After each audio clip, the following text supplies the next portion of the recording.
after that, which is the first West of the Rockies caucus that's going to be held in Nevada for the presidential election. Two special events that are usually not on the calendar here, phenomenally important. Let's keep our eye on those balls. They both need to be phenomenally successful as part of our run-up to success. A couple other ones. Joe Heck must be reelected and decisively in his Clark County district. You know, I didn't realize, but basically a 20-foot seat swing puts Nancy Pelosi back in charge of the gavel in the U.S. House of Representatives. Yeah, I know, I'm sorry, I didn't mean to. I should have said that after lunch instead of before.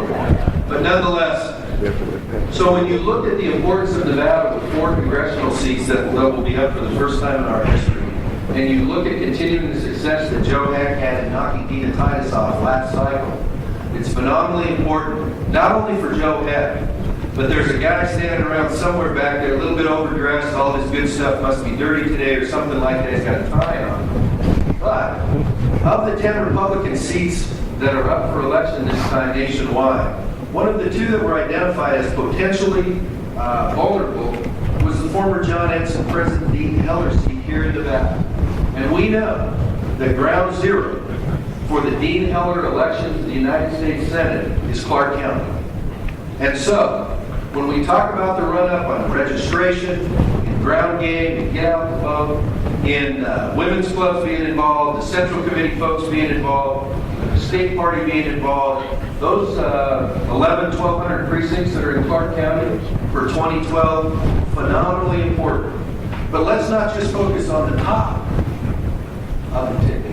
Let's talk about what Barbara Sagaski and Michael Roberson and your assembly folks that I see some here. There's John out there. I saw, where's the famous milk guy from Amargosa Valley? There he is, Ed's back there. Not listening to a word I'm saying, but that's not it.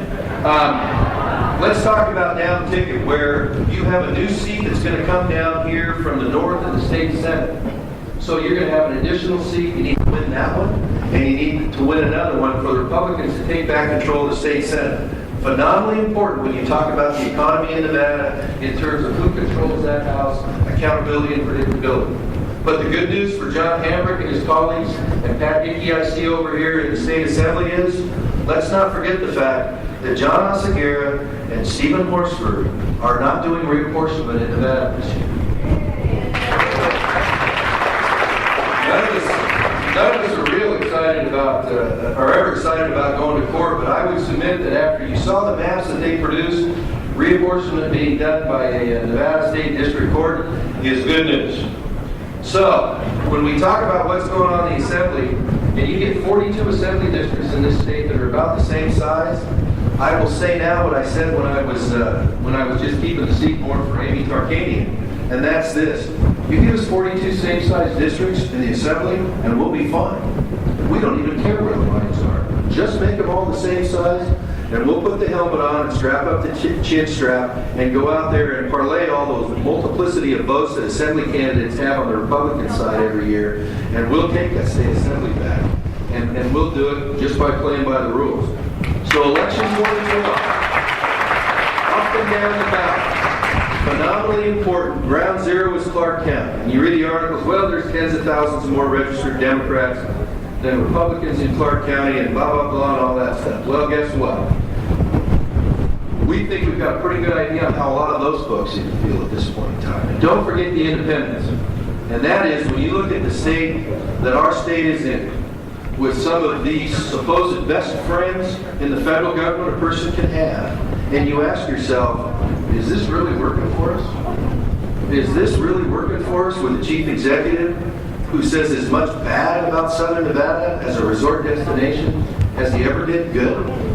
And his chief handmaiden who's there propping up all those policies, and once in a while says, you know, I wish you'd quit picking on Las Vegas. It's like, you know what? We wish you quit just talking as the President of the United States. Look forward to the new guy in 2024.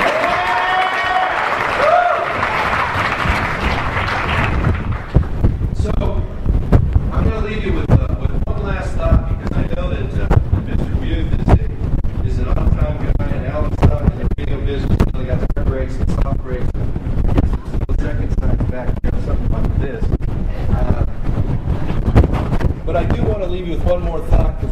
is facts are stubborn things, and I think the facts are not that anybody's happy where we're at, but if this doesn't inspire you to want to get behind changing the direction of the policies that have been implemented and promoted in the last few years, then I don't know what to tell you. But I will also tell you this, because a lot of times we wring our hands and we lament, and it's like, well, this was reported this way and this was reported that way, and I see many close personal friends who can't say enough good things about me in the media back there, and it just embarrasses me to no end.